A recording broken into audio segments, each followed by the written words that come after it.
Michael Landry had never been one to seek out conflict, but he had always been the kind of man who prepared for it. The kind who read the fine print, the kind who never let himself be caught off guard. After spending over 20 years working in specialized operations training service animals, often for search and rescue, sometimes for less public assignments, he had retreated to a quiet, self-sustaining property in upstate New York. There, he'd inherited his father's land. 30 acres bordered by forest and marsh, wrapped in a silence that was, for the most part, respected by the few neighbors who lived far enough apart to make true friction rare.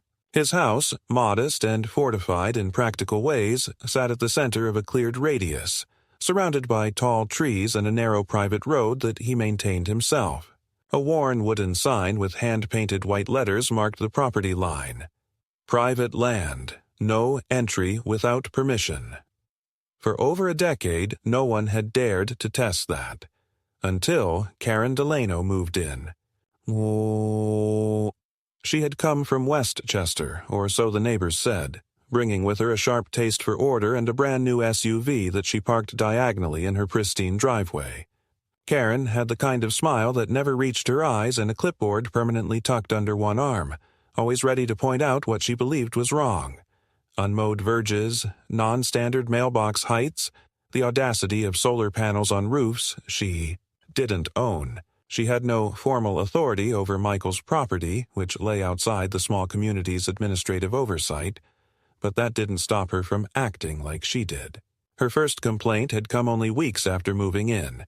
A printed letter stuffed in his mailbox with no stamp, no return address, and a note scrawled in aggressive cursive accusing him of letting structures decay in plain view and disrupting the aesthetic continuity of the shared environment.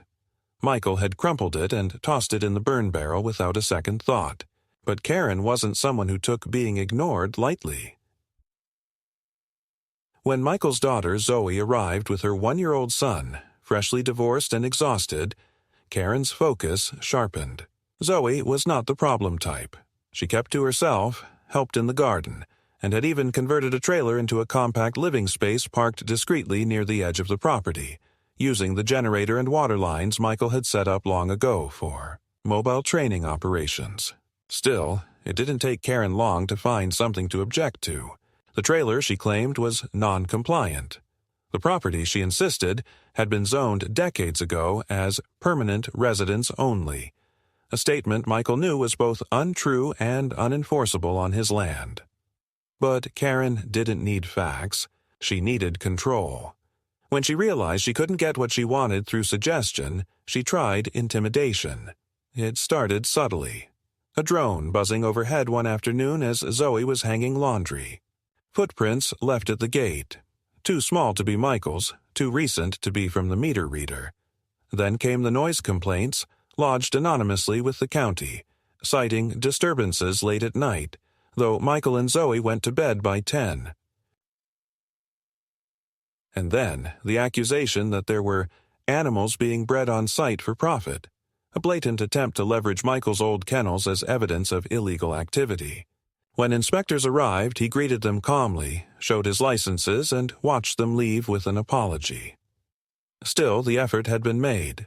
Karen was testing the perimeter, not just of his property, but of his patience. Michael wasn't worried. He had dealt with pressure before, from bureaucracies, from unpredictable environments, from people who thought power gave them the right to reach into places that didn't belong to them. But he hadn't expected Karen to go as far as she did next. One bright morning in early fall, while Michael was tending to the perimeter fencing and Zoe was inside with her son, 2 county sheriff vehicles rolled slowly up the gravel road. They parked just beyond the gate and stood for several seconds, as if trying to determine whether it was necessary to come closer. Michael saw them from the edge of the field and approached, wiping his hands on a rag tucked into his belt. He wasn't alarmed. He had nothing to hide, but he moved with the quiet weight of a man who understood what official vehicles on private land often meant. The deputies stepped out. Young men, both, clean uniforms, calm expressions. One carried a folded notice, the other kept a hand resting casually on his belt. The lead officer introduced himself and asked if Zoe Landry was present. When Michael asked why, he was told there had been a formal complaint of illegal residence and sanitation violations, and that the county had received multiple calls expressing concern about a child living in unregulated conditions on site. Michael didn't respond immediately. He simply looked at them, his expression unreadable, and then gestured for them to follow him. As they passed the gate, one of the deputies took in the neatly maintained path, the fenced-off garden, the solar panels aligned along the slope, and the modest but well-built outbuildings. They passed Zoe's trailer, which was elevated on blocks, with water filtration hooked up and a compost system clearly marked and legal under current codes. Michael brought them to the center of the property and turned. He stood with the sun behind him, a quiet authority settling into his posture. His shirt, slightly worn, bore the insignia of the training unit he once served in. It wasn't military uniform per se, not anymore, but it carried weight. The deputies didn't comment, but their tone shifted. "There's no violation here," Michael said simply. "You're being used to harass my daughter. You want to walk the line with your supervisor, I'll show you every permit and record going back to 1994. But I suggest you first ask the person who sent you what she's really after." The deputies, perhaps sensing the futility of the call, asked a few more questions and left within 20 minutes. No citation was issued. No further steps were taken. But the message was clear. Karen was no longer simply complaining. She was escalating. And this time she had tried to weaponize the legal system to remove Michael's daughter by force. That night, after Zoe put her son to bed, Michael sat alone at the edge of the porch, a mug of coffee cooling in his hand. He wasn't angry, not in the way that made a man shout or break things. He was focused. Karen had crossed a line. Not a line of property or policy, but a line of human decency. She had involved armed officers in a lie, hoping to create a crisis where none existed. That wasn't just nuisance behavior. That was strategic harm. Michael knew now that this was more than a neighborly dispute. It was a campaign. And if she wanted to test how far he was willing to go to protect what was his, she was about to find out. 2 days after the sheriff's visit, the atmosphere on the Landry property had shifted. Not dramatically, not with open fear or tension, but with a quiet weight that hung between each task and every exchanged glance. Michael didn't speak much about what had happened, but his actions revealed what his words left unsaid. He began reinforcing the gates, not with barbed wire or dramatic measures, but with well-placed bolts, tightened hinges, and reinforced locks, the kind that didn't look aggressive but were engineered to be impossible to bypass without specialized tools. Zoe, trying not to show how shaken she had been, focused on her daily routine, but she triple-checked every window each night and found herself flinching at the sound of unfamiliar engines on the road. The peace of the forest remained intact on the surface, but underneath it ran a slow current of watchfulness, quiet and constant. It was the following Friday morning when the next phase of escalation began. Michael returned from the post office, an infrequent trip he only made when something required his direct signature, to find a white notice taped not just to the front gate, but also affixed to a wooden stake planted in the ground just beyond the eastern boundary of his property. The notice, printed in bold black ink and written in stiff legal language, bore the heading, Public Notification, Unpermitted Occupancy Review. At the bottom was a stamped seal from a local infrastructure board, one that didn't typically deal with individual residential plots, but with rural land integration, environmental compliance, and zoning alterations. Oh, it was the kind of agency most people never had to think about, unless someone had filed a formal complaint designed to trigger their involvement. Michael tore one of the notices down, brought it inside, and scanned it carefully. It made reference to potential violations involving the presence of semi-permanent auxiliary housing units, and included a request for entry and inspection within 5 business days. It wasn't an order. It couldn't be, not without a judge's. signature, but it was clearly an attempt to lay groundwork for further pressure. The mention of concern for groundwater contamination and electrical safety was a not-so-subtle accusation regarding Zoe's trailer. And while Michael knew it was legally installed with proper filtration and off-grid power hookups, the wording of the letter made it clear. This was not about concern. It was about removal. He didn't confront Zoe with the notice right away. Instead, he spent the afternoon researching the agency mentioned in the document, cross-referencing jurisdictional boundaries and environmental ordinances. What he found disturbed him more than he expected. Just 2 months prior, Karen Delano had attended a public hearing where she'd submitted recommendations to revise the zoning review maps of their region. In those recommendations, she had pushed to redefine several surrounding properties, including Michael's, as conditional rural easement zones, a bureaucratic label that would allow community intervention if deemed in the public interest. Her argument at the hearing, recorded and publicly available, cited unregulated developments outside of community oversight as a threat to environmental consistency and neighborhood integrity. Michael realized then that the notice wasn't a warning. It was part of a layered campaign. Karen was moving strategically, using procedural tools to generate paper trails that could be turned into legal leverage. She wasn't trespassing.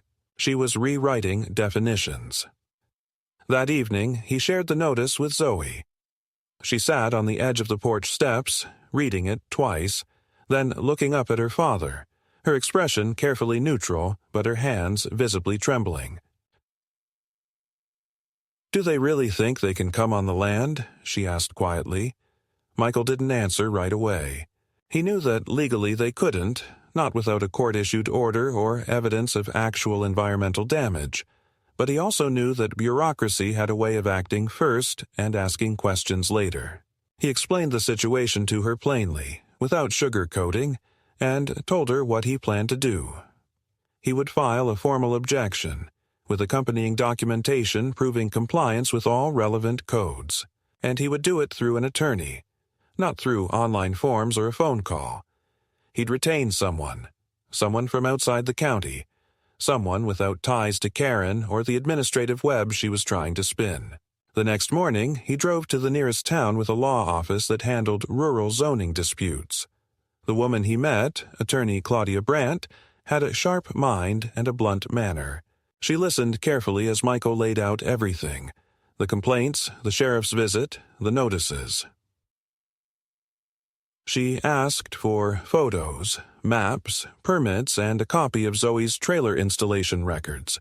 When he presented them all in a well-organized binder, she looked up and said, "Most people don't come in this prepared. You must have seen this kind of harassment before." Michael nodded once, but didn't elaborate. She continued, "I can file an injunction to block inspection until we verify jurisdiction, but that won't stop her from escalating. People like this don't care about winning through evidence. They just want to exhaust you." He didn't argue. He agreed to retain her services and left the office with signed documents and a date for a conference call with the board in question. As he drove home, he passed Karen's house. Her car was parked out front, gleaming in the driveway. A new sign stood beside her mailbox, bright, plastic, and smug. "Community safety is everyone's responsibility." Michael didn't slow down. He didn't even look her way. But in his mind, he filed it all as evidence, not for court necessarily, but for himself. She wanted him to react emotionally. That was how she would win. That afternoon, as he returned to his property, Michael found something waiting for him at the gate. Not a notice this time, but a delivery. A thin, flat package in a brown envelope, no return address. Inside was a printed map. At first glance, it looked like a regular zoning diagram, but as he studied it, he saw it had been altered. The lines around his property were faintly redrawn, suggesting that the land had been absorbed into a shared residential corridor, a term that didn't even exist in the local registry. He turned the map over. No markings, just a faint watermark from a design firm located out of state. Michael brought the map inside and photographed it, sent it to Claudia with a short note. This just showed up, no explanation. Within an hour, she called him. "That's not just harassment," she said. "That's an attempt to confuse property lines ahead of a potential administrative move. If someone files this as a proposed boundary in a planning committee, you'll have to disprove it, not them." And that's when Michael understood what Karen was doing in full. She wasn't just trying to remove Zoe. She was attempting to challenge the very boundaries of his land. Quietly, methodically, and with enough misdirection to make her case seem plausible on paper. It was administrative war, and it was being waged through forms, minutes, and whispers in bureaucratic corners. He realized he needed to act before the momentum shifted any further. That night, he drafted a formal declaration of property rights, including all title history, utility records, and jurisdictional boundaries, and submitted it to the county clerk with notarized copies sent to Claudia. He wasn't waiting to be dragged into defense again. He was drawing a line of his own. The next day, as he walked the perimeter of his property at dawn, watching the light spread across the trees, he saw a car parked just beyond the trees near the far access road. Karen's vehicle. Engine off. Windows dark. She wasn't there by accident. Michael didn't approach her. He didn't need to. She was watching, calculating. Waiting to see if her tactics would wear him down. But she'd underestimated one thing. He wasn't the type to break. He was the type to build quietly, document precisely, and strike only when the line was undeniable. And she had just crossed it. The first actual escalation came not with noise or direct confrontation, but with the subtle certainty of a coordinated maneuver. It was Monday, just past noon, when Michael returned from a routine trip into town, only to find that the back access road to his property, the one that ran along the tree line near the old well house, had been blocked by a construction vehicle and two men in reflective vests who weren't from any utility service he recognized. The truck was marked with a company name he'd never seen before, something vague and regional sounding like Northland Grounds and Site Services. And as he pulled his truck onto the shoulder and stepped out to approach, one of the men immediately waved a hand and shouted something about temporary site access restrictions due to groundwater stabilization work. It was vague, rehearsed, and just specific enough to sound like it might be legitimate to someone less experienced with land. Protocols. But Michael had overseen enough land use operations in his earlier career to recognize what this was. Not an accident, not confusion, but a pretext. He asked to see their permit. They didn't have one. He asked who had authorized the work. The name they gave was a supervisor Michael knew didn't exist in any of the regional or county agencies. And when he pressed further, one of them shrugged and said they were just following dispatch instructions from a contractor group hired to conduct early prep for an easement widening project. That phrase, easement widening, rang like a warning bell in Michael's mind. It was one of those regulatory gray zones where bad actors often slipped in unnoticed, slipping new infrastructure into unofficial places, counting on confusion and silence to cement their position. The implication was chillingly clear. Someone had authorized this truck to be there, likely under the pretense of future planning work, hoping no one would stop them, and the fact that they were setting up on his rear access road, the least visible. Entry point was no coincidence. Michael didn't shout. He didn't threaten. He simply stepped back, pulled out his phone, and called Claudia Brandt, giving her a calm but precise report of what he was seeing. She told him to take photos, to get license plates, and to request a formal cease and desist if the men refused to vacate. While they waited for her drafted notice to arrive by email, Michael walked calmly around the truck, documenting the tread marks, the stakes they had begun driving into the soil, and the large rolled blueprints one of the men had laid across the truck's hood, which included nothing but general topographical outlines and a vague shaded project zone that swallowed nearly half of his southern property border. He noted the way one of the men turned his face away from the camera. They weren't prepared for resistance. They expected a passive owner, someone they could write off later as a man who had not noticed the construction until it was already too late. By the time the cease and desist letter arrived in his inbox and Michael printed and handed it over, both men had begun packing their gear, murmuring into radios and pulling up stakes. They didn't argue. They didn't admit anything. They simply left. But that wasn't the end. It was only the signal flare for what would follow.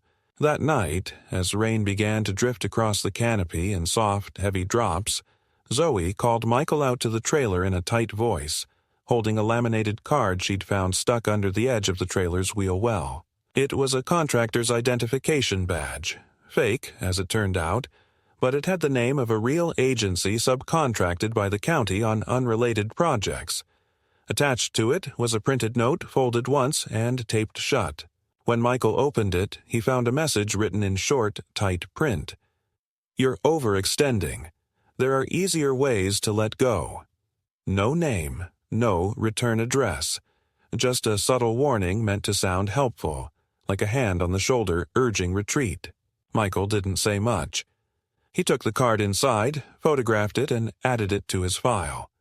But in the days that followed, he noticed other signs. Footprints near the water catchment barrels. A single red plastic marker placed at the far north fence post that he hadn't put there. The power inverter on Zoe's trailer tripped 3 times in 1 week, never during storms, never from overload, but always overnight. Each time, the backup battery kept her systems running, but it was a signal. Someone was probing the boundaries, not through open sabotage but through friction, applying just enough pressure to wear down patience and create doubt. Zoe, for her part, tried to stay calm, but the stress showed. Her son, barely old enough to speak in full sentences, had started pointing toward the woods and saying, "Watchers," when he played in the yard. Michael reassured her that children saw patterns in everything, but he quietly installed 2 new motion-triggered perimeter lights near the south and west fences, the kind with automatic recordings and backup power storage. He wasn't paranoid. He was preparing. Every sign pointed to Karen escalating her campaign, but she wasn't acting alone now. She had either enlisted outside help or was coordinating with someone who understood how to use procedural tactics and psychological erosion together. Claudia's research began to confirm this. She discovered that a temporary review had been filed to amend the emergency response mapping of the area, ostensibly to ensure that undeveloped access roads remained clear for mutual aid services. In practice, this meant trying to designate Michael's Old Well Road as a public emergency easement, a status that would give temporary clearance to vehicles under county directive. While it didn't immediately strip him of control, it introduced legal ambiguity, just enough to give someone the excuse to inspect or prepare without full consent. Michael filed objections to every notice, submitted formal ownership documentation, and ensured the most recent aerial surveys from his last land audit were submitted into public record to prevent updated maps from sneaking through. But he knew paperwork alone wouldn't stop what was coming.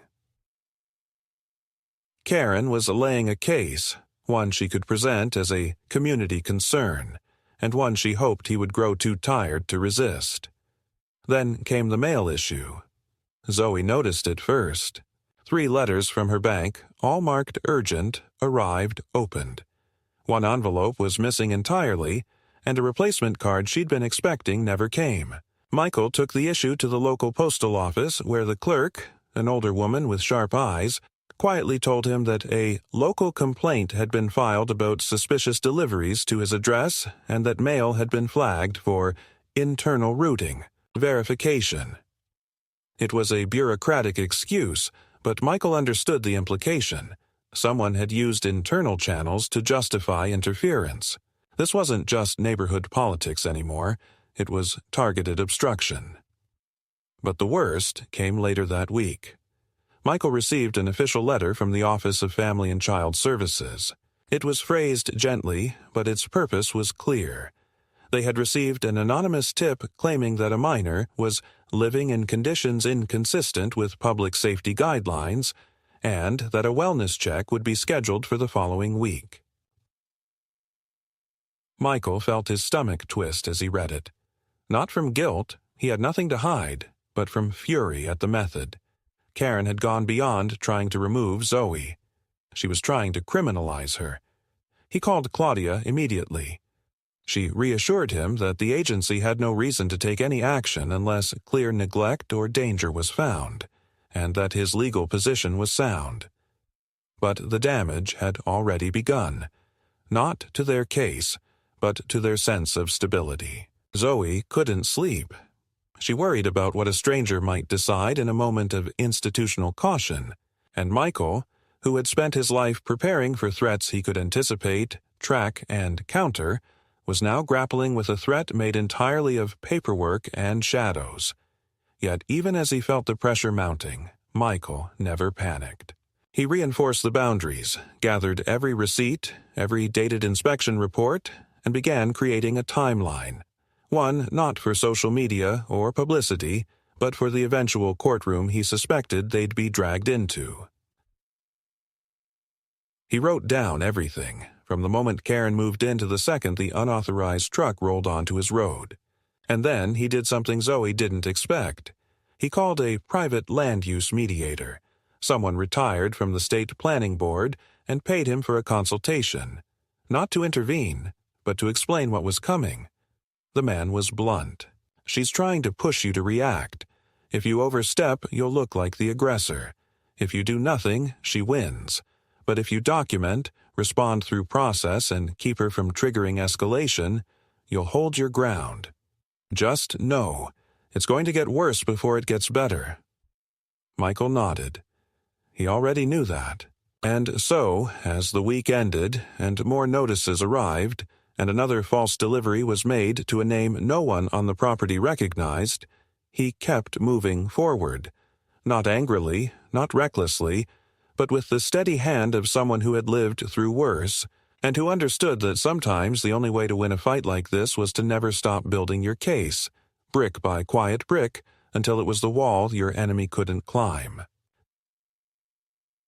The tipping point came not with another notice or veiled threat, but with a phone call, dry, procedural, and deceptively polite. Michael had just finished securing the west fence line after spotting more suspicious markers, small orange flags half buried in the soil near the drainage berm, when his phone rang. It was Claudia, her tone even but edged with a tightness he hadn't heard before. The Office of Zoning Review had just uploaded a proposed land use amendment that, if approved, would reclassify a portion of Michael's parcel as contingent buffer space. The term sounded harmless, even technical, but it had real implications.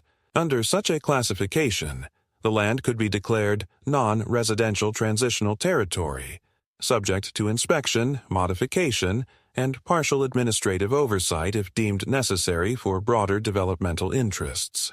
Claudia didn't mince words. This is the kind of thing they sneak in right before public comment closes, and if no one objects in time, it becomes part of the record. You've got 10 days to file opposition. After that, it takes months to reverse. Michael didn't respond right away. He looked out across the tree line, then down at his hands, still dusty from lifting fencing wire. In 10 days, his family's legal foundation on the land could begin to erode, not from force or judgment, but from silence. And Karen was counting on that. This wasn't about aesthetics or noise or neighborhood culture. It was about absorption. Redefinition. She was redrawing maps behind closed doors and counting on fatigue to do what confrontation could not. Without delay, Michael drove to Claudia's office and delivered physical copies of his land survey reports, mineral rights claims, and property deed lineage stretching back 40 years. But that alone wasn't enough. Claudia advised they bring in a specialist, an environmental land use consultant familiar with contested rural zoning cases. She made a few calls, and the next morning, Michael found himself speaking with Thomas Albridge, a terse, unsentimental man who had once worked for the very agency now reviewing Karen's proposal. Thomas reviewed the documents, asked sharp questions, and then delivered his verdict. They're trying to lay the groundwork for an integration corridor. This looks like it's part of a broader redevelopment initiative. If your land ends up labeled as transitional, it's the first domino. You become the example. Zoe, listening nearby, finally spoke.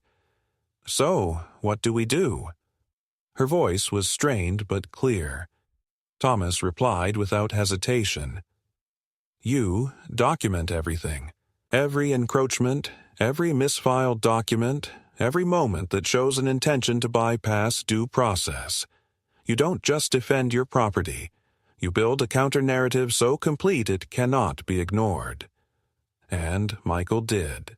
He spent the next 4 days compiling what would become the beginning of their formal response to the proposal. Photos of fencing lines, digital records of water filtration system installations, drone footage of the access road before and after the appearance of those survey flags, even archived satellite images from state databases that showed the clear, historical integrity of the land's boundaries. But he also knew that paperwork alone wouldn't close the door on Karen's play. He needed a witness, someone with standing in the local hierarchy who wasn't afraid to contradict her. He reached out to Leonard, an old friend of his late father's who had once served as deputy assessor before retiring.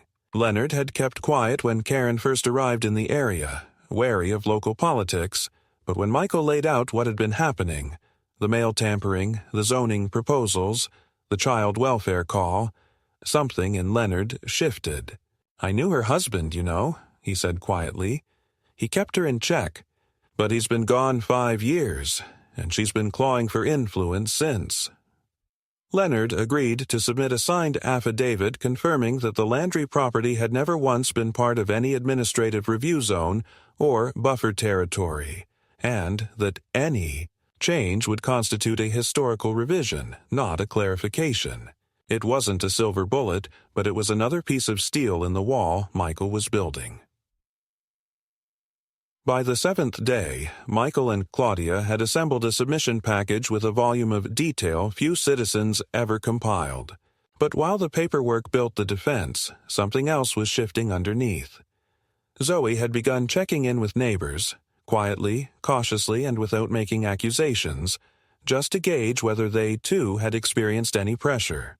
To her surprise, 2 admitted they had been approached by Karen weeks earlier and asked if they would support a petition to bring the outlying properties into alignment with neighborhood planning standards. One of them, a man named Jim, confessed that he'd signed something. He thought it was a request for updated speed limit signs, but now wasn't so sure. When Zoe asked if she could see what he signed, he looked embarrassed, said he'd thrown it away, but remembered that the letterhead had a county logo on it. That night, Zoe brought this up to Michael, who nodded and said nothing. But the next morning, he contacted Claudia, who ran a records request for any petitions or signatures submitted with zoning proposals in the last 3 months. 3 names appeared, Jim's among them, on a form that included a page labeled Community Stakeholder Support for Transitional Zoning Recalibration. It was a fake consensus, manufactured backing. Karen had filed her application under the illusion of neighborhood agreement, using documents most signers didn't understand or barely remembered. This was the moment Michael realized it wasn't just his land under siege. It was the truth, and that meant the fight had shifted. No longer just about boundaries or access roads or paperwork, it was now about defending clarity against manipulation. And if Karen was willing to construct a scaffolding of false support, then she was certainly prepared to go further. That evening, after submitting the completed objection package, Michael sat with Zoe at the kitchen table and said what neither of them had been willing to say aloud. She's not going to stop. If this doesn't work, she'll find another angle. Zoe looked at him and asked, "Then what's the next move?" And Michael, without hesitation, answered, "We stop waiting for the next strike. We start preparing the next block. They weren't just going to respond anymore. They were going to anticipate. And that, more than any motion sensor or legal document, would be the reason Karen's plan would eventually begin to crack. Because Michael had lived through too many silent wars to mistake Karen's tactics for something unbeatable. And now that he'd seen the pattern, now that he understood the blueprint, he was no longer merely defending his land. He was building something far stronger than walls.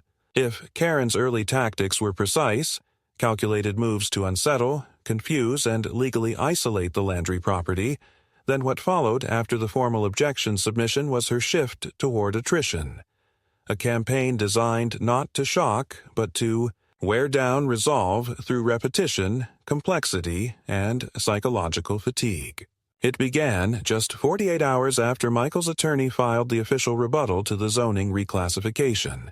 That morning, Zoe attempted to drive into town for groceries and supplies, only to find that the main access road was blocked by a downed utility pole. Not broken, not collapsed from natural forces, but rather carefully felled at its base and left, lying neatly across the gravel path, angled in such a way that made it impossible to maneuver around without damaging the undercarriage of any vehicle.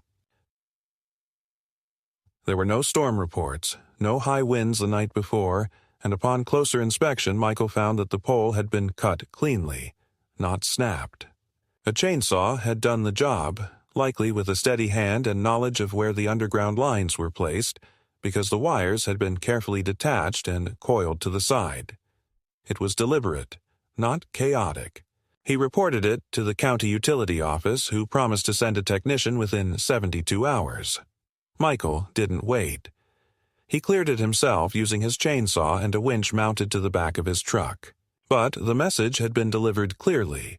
Karen, or someone acting under her direction, had moved from filing complaints to physically shaping the environment around them. That same week, a health department vehicle showed up unannounced at the edge of the property. The man inside claimed he was conducting a follow-up inspection based on reports of runoff issues stemming from improperly handled waste management systems on site. Michael, already anticipating something of the kind, presented him with the recent lab results from water samples, permits confirming the trailer's compost system was compliant, and an independent evaluation from a private sanitation engineer, which he had requested 2 weeks earlier specifically to preempt such accusations. The inspector seemed surprised by the thoroughness, mumbled something about internal miscommunication, and left without stepping further than the driveway. But Zoe had seen him taking photos of the exterior before Michael approached, and the whole encounter left them both with the sinking realization that the complaints were being queued and cycled, coming now not from one direction, but many, likely, filed under various aliases or intermediaries to create the illusion of broad concern. Then came the paperwork surge. Over the course of 10 days, Michael received 5 certified letters from different county offices. One referenced his septic system. Another questioned the tax status of a small equipment shed. A third, more troubling, came from the county assessor's office announcing a randomized recalibration review of rural properties, with Michael's among them, stating that a new valuation would be conducted to reassess current use versus registered purpose. Claudia immediately recognized the move, not a reassessment in the traditional sense, but an open attempt to increase property taxes or identify alleged inconsistencies in land use documentation. It was a known strategy in local administrative politics, often weaponized by internal actors with ties to development efforts. When Claudia requested a copy of the triggering complaint or procedural basis for the audit, she was informed that it was a product of a compliance algorithm run quarterly, though she confirmed such an algorithm had never been approved or funded by the county board. Someone was forging justification through administrative ambiguity. Michael responded to each letter, requested delays where necessary, and coordinated through Claudia to ensure every document was notarized, copied, and submitted in person, creating a paper trail so exhaustive that it couldn't be manipulated without clear evidence of tampering. He wasn't just playing defense anymore. He was hardening the process itself, building redundancy, making it so that even if Karen slipped something past the gates, it would be caught on the second pass. But the stress was taking its toll. Zoe, though trying to stay composed for her child, had begun to wake in the middle of the night from half-remembered dreams about officers at the door, her son taken from her arms by strangers in uniform. She didn't say much at first, but Michael could tell by the way she lingered at the window before pulling the blinds down tighter each night. When she finally spoke about it, her voice was flat, not broken. "I'm scared I'll look like I'm unstable, that they'll take something I can't get back if I react the wrong way." Michael didn't offer empty reassurance. He handed her the latest envelope of compiled documentation, showed her the certified mail receipts, the timeline they had updated daily, and simply said, "We don't react. We record. We respond. And we wait for the moment where their own process eats them alive." But not every blow came from the bureaucracy. One night around 2 a.m., Michael was woken by the low, persistent barking of one of the dogs he still trained in his off hours. The animal wasn't near the house. It was positioned at the far edge of the west field. Michael dressed quickly, grabbed his flashlight and stepped onto the porch, moving slowly toward the noise. As he approached the fence line, the dog quieted, but the distinct sound of leaves crunching under deliberate footsteps told him he hadn't imagined it. Someone had been there, just out of view, watching. There were no signs of damage, no break-ins, no tools left behind. But a single footprint remained, partially sunk into the soil near the gate. A man's boot, standard workwear, not new. He photographed it, placed a marker near it, and returned to the house without speaking. The next morning, he sent the photo to Claudia, who advised filing a report just to have it on record. The deputy who arrived later that day was polite, vaguely sympathetic, but made it clear that unless a crime had occurred, they wouldn't open an investigation. Karen, it seemed, was operating in the perfect space between criminality and nuisance, a realm where official bodies shrugged and said, "We'll keep an eye out," while the burden of escalation rested entirely on Michael's shoulders. Meanwhile, the zoning hearing approached.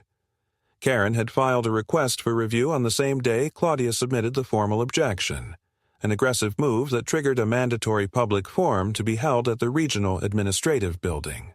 Claudia insisted they attend, not to argue directly, but to observe, to record, and to ensure that Karen's narrative didn't go unchallenged. And so, on a cold Wednesday morning, Michael and Zoe walked into a beige, windowless room lined with plastic chairs and a folding table where 6 administrative officers sat facing the gathered public. Karen was already there, dressed in a muted navy blazer, a stack of color-coded binders in front of her.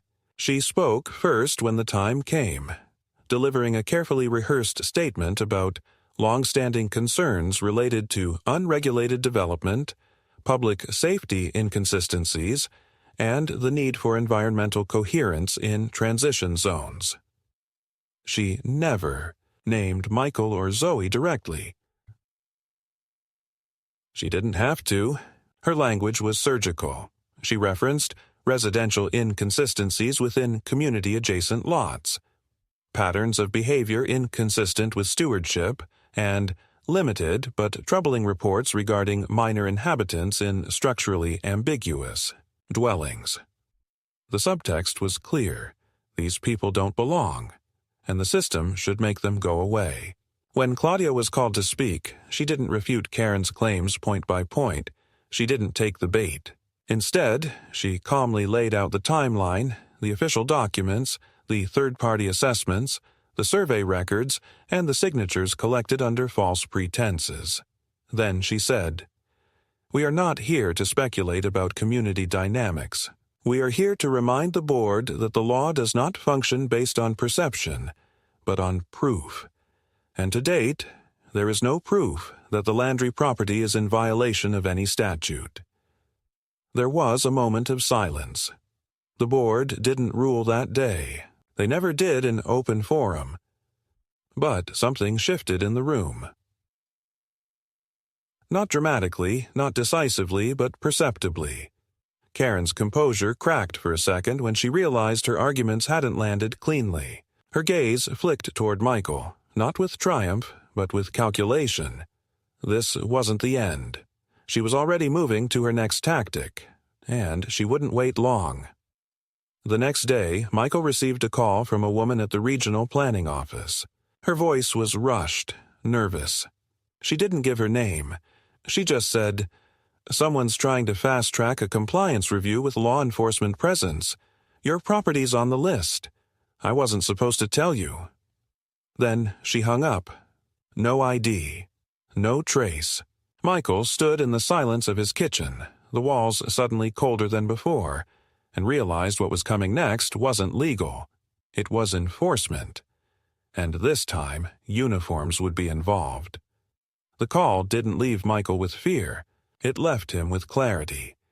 He had suspected for weeks that Karen's ultimate strategy was to provoke an official reaction, one that would bypass civil procedure entirely and come cloaked in badges and bureaucratic muscle. The idea was simple. Force a situation where Michael or Zoe would make one wrong move, one moment of frustration caught in a misinterpreted tone or posture, and the authorities could step in under the guise of safety, compliance, or community welfare. That clarity guided Michael's every move for the next 24 hours. He reviewed every document again, lined them up chronologically, and placed hard copies into 3 separate folders, including one sealed and placed in a fireproof lockbox inside the barn. He checked the motion-triggered cameras, 6 positioned along the perimeter, another 4 mounted discreetly in weatherproof housing near the trailer and main house. Batteries were replaced. Storage cards were swapped out and backed up. This wasn't paranoia. This was readiness.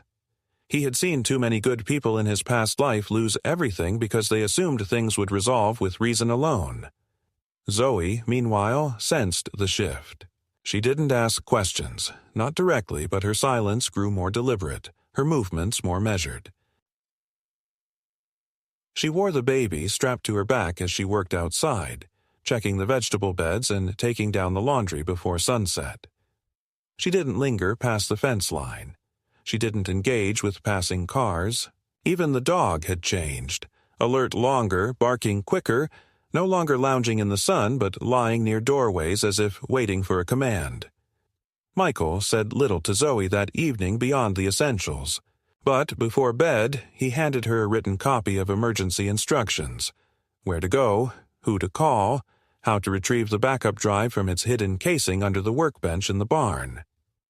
Zoe read it slowly, then nodded once and tucked it away.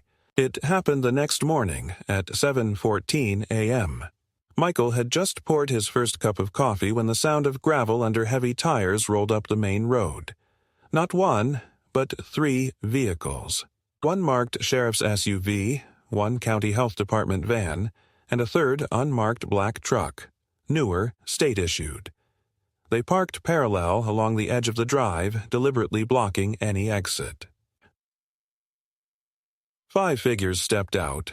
2 uniformed deputies, one man in a plain windbreaker carrying a clipboard, and 2 younger individuals in state inspection jackets. Michael didn't move to meet them. He finished his coffee. Then, calmly, he walked out the front door and stood with his hands in plain view at the bottom of the steps. He was wearing the same uniform-style jacket he'd worn during the sheriff's first visit weeks ago.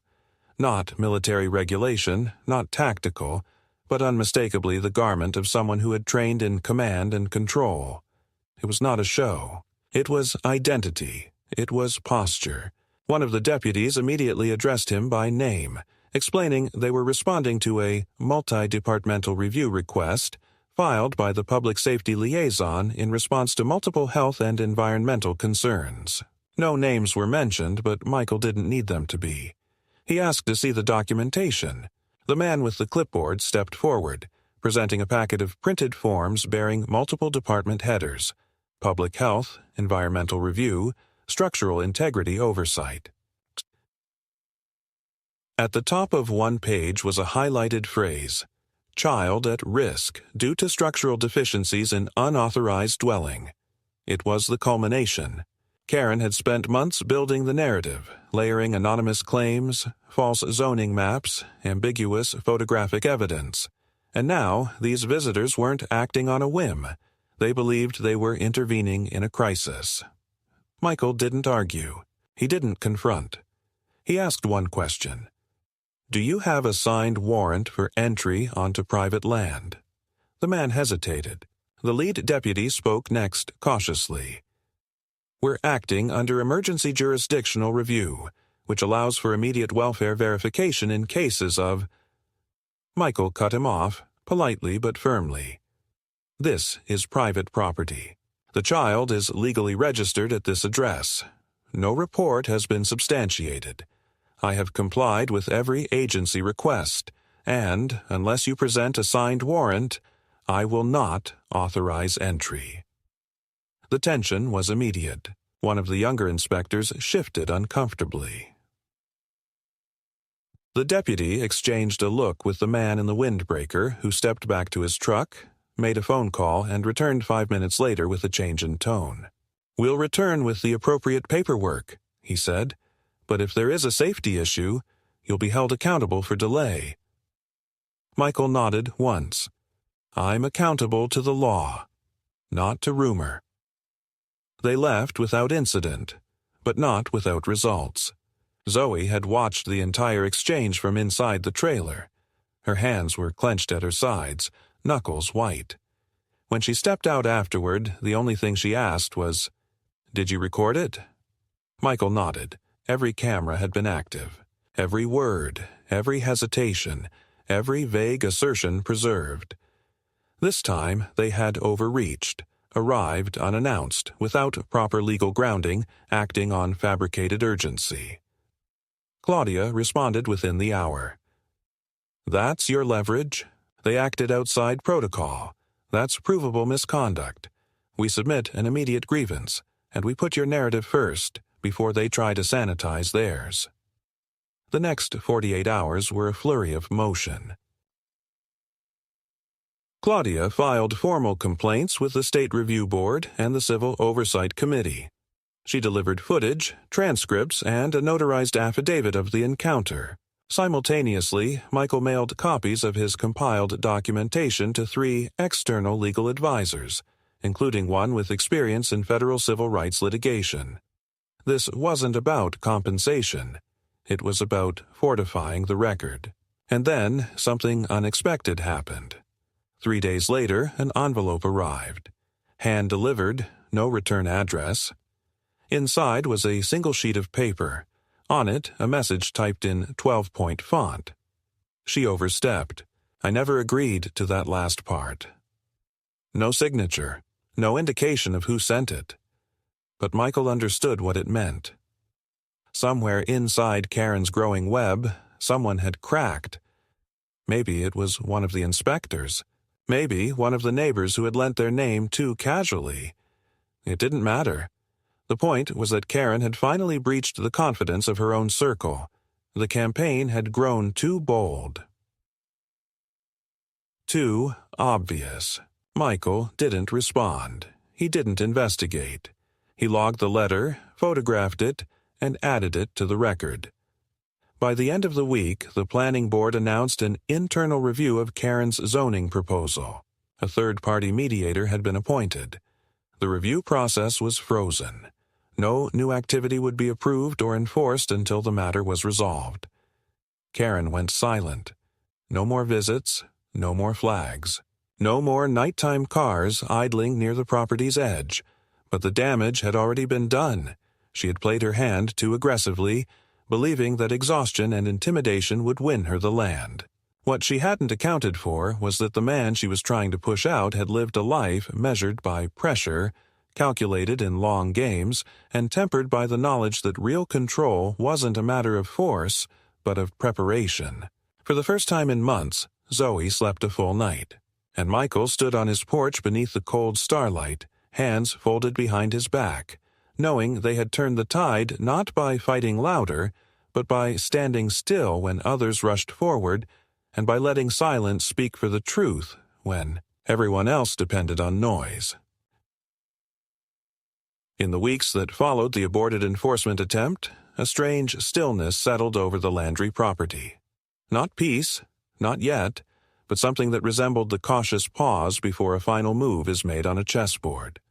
Karen had vanished from the administrative stage, her name no longer appearing in the zoning board agendas or correspondence logs, and though her house remained lit at night and her car still left fresh tracks in her driveway each morning, she no longer made eye contact with Zoe when their paths crossed at the edge of the nearby co-op market. The silence wasn't concession. It was recalibration. Michael knew it for what it was.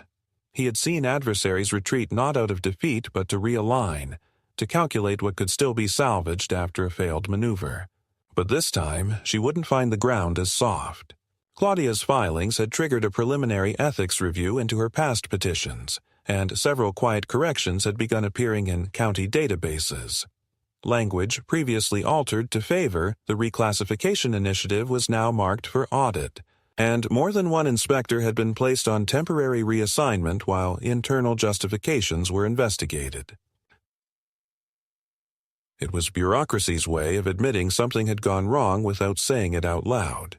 Zoe, for the first time since she'd arrived on her father's land, moved through the days without flinching at the sound of tires on gravel or the unexpected chime of the gate sensor.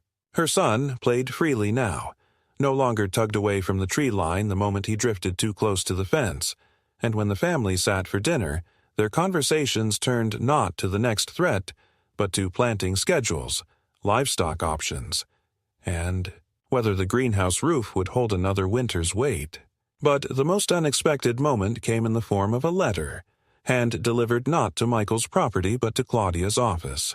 It bore the name of a regional compliance officer who had previously signed off on 2 of the ambiguous notices used to justify early inspections.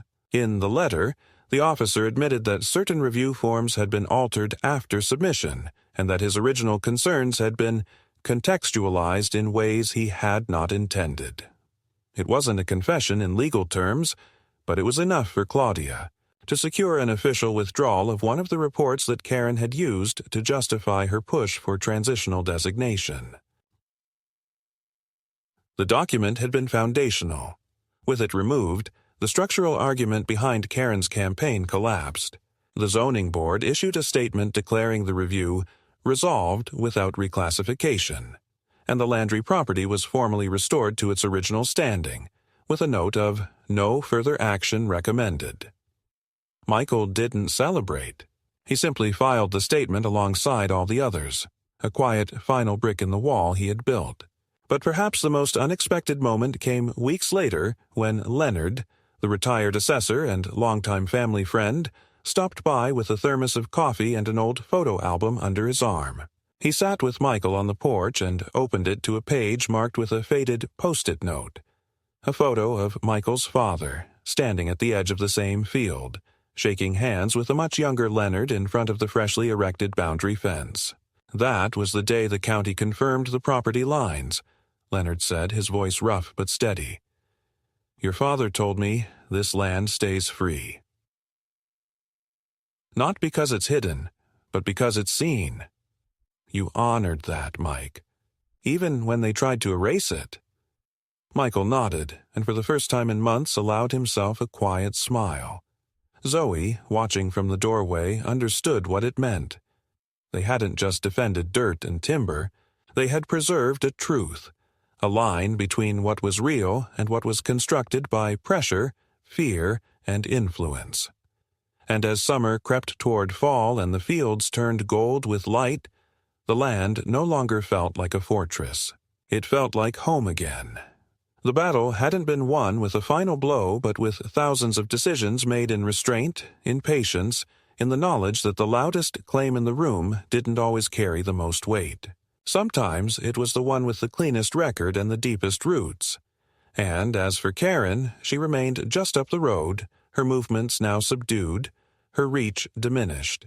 Whatever influence she once wielded had receded behind the line she had tried so hard to redraw. And that line, unbroken and unwavering, still held firm beneath the trees.